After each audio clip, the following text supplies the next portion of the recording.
Straordinario miracolo eucaristico a Medjugorje. Salve a tutti carissimi. Oggi voglio parlarvi di uno straordinario miracolo eucaristico che è avvenuto a Medjugorje, pensate, solo qualche giorno fa, il 4 ottobre del 2023. Un pellegrino si trovava appunto in viaggio a Medjugorje e stava davanti alla chiesa di San Giacomo, che è la chiesa parrocchiale di Medjugorje.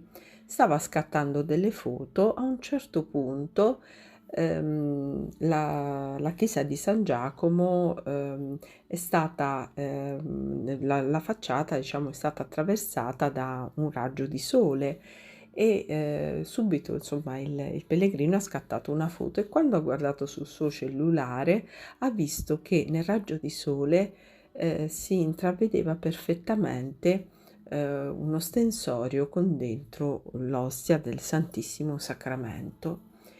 Non è la prima volta che a Medjugorje accadono fenomeni del genere, soprattutto in prossimità della chiesa di San Giacomo. Già in passato un pellegrino aveva scattato una foto appunto a questa chiesa parrocchiale di Medjugorje e aveva potuto osservare in essa il formarsi della sagoma della Vergine Santissima sul tetto di questa chiesa. Però diciamo, ecco, che questi fenomeni riguardano un po' tutte le parti, i luoghi salienti di Medjugorje, dal Podrobo alla statua del Cristo risorto, alla Croce Blu. Insomma, ovunque ci sono fenomeni che riguardano le pulsazioni del sole, oppure addirittura presso la statua del Cristo risorto.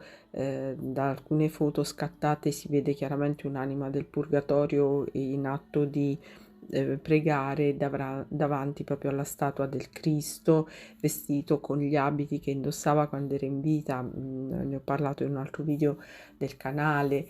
Oppure appunto sempre fenomeni che riguardano la luce, addirittura oltre all'apparizione delle sagome della Vergine Santa, anche una foto scattata da lontano della Croce Blu in cui si intravede addirittura la sagoma del Cristo. Tutti argomenti in cui parlo in altri video presenti sul canale.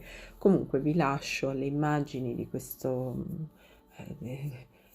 apparizione, ecco, del Santissimo Sacramento in questo raggio di luce davanti alla chiesa di San Giacomo di Medjugorje, sperando insomma che questa immagine susciti in voi attenzione e meditazione, renda più fervorosa la vostra fede e più intensa la vostra preghiera. A presto carissimi, santa giornata.